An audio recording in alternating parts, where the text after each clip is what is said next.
Isabelle Vissuzène, bonjour et merci d'être avec nous sur le plateau de TV Expert. Vous êtes chargée de mission aux études numériques au Conseil national de l'Ordre des experts comptables et vous avez animé des ateliers lors de ce 11e congrès de l'Ordre régional des experts comptables et commissaires aux comptes de la région PACA autour de la facture électronique. Est-ce que vous pouvez nous faire un petit résumé de votre intervention ?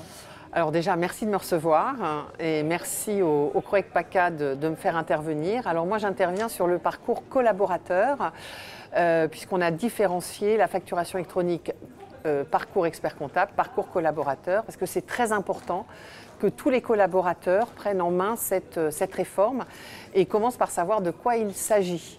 Donc moi, j'anime cet atelier pour faire un panorama en 1 heure de la facturation électronique. PDP, PPF, e-reporting, invoicing, tout ça, tous ces mots qui sont compliqués, qui ne disent pas grand-chose pour l'instant. Mais la facturation électronique, c'est dans moins d'1 an. Le compte à rebours a commencé, c'est au 1er juillet 2024 en réception. Donc il est temps de s'y mettre. Il y a urgence, c'est la thématique de ce Exactement, il y a urgence. Et je finis cet atelier par un petit quiz. Donc c'est très participatif, j'ai beaucoup de questions. Lesquelles justement ? Alors, pourquoi choisir une PDP plutôt que le PPF? Quelles sont les obligations? Comprendre bien le mécanisme de la facturation électronique qui est quand même complexe. Voilà, donc à chaque fois, à chaque atelier, pour l'instant j'en ai fait 3, je vais faire le 4e cet après-midi. Et à chaque fois, le nombre de questions me prouve l'intérêt que les collaborateurs ont également sur cette thématique. Et la nécessité de faire de la pédagogie. La nécessité, et alors moi j'aime bien tirer les opportunités de toute contrainte. Donc mon rôle aussi, c'est de leur montrer en quoi consistent les contraintes de la facturation électronique, mais quelles opportunités pour les collaborateurs, pour les cabinets et pour leurs clients, pour les entreprises. Et justement, quelles sont-elles ces opportunités ?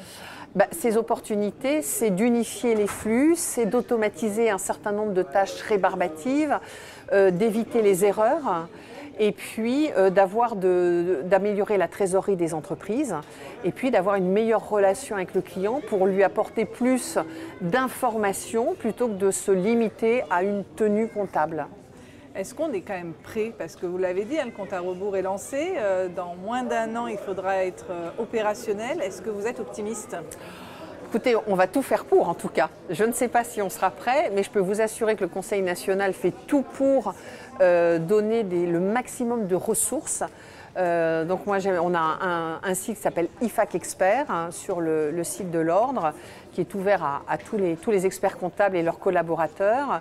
Donc ce site est là pour s'informer d'abord, il faut d'abord s'informer, pour se former, et puis pour former les clients et former les collaborateurs.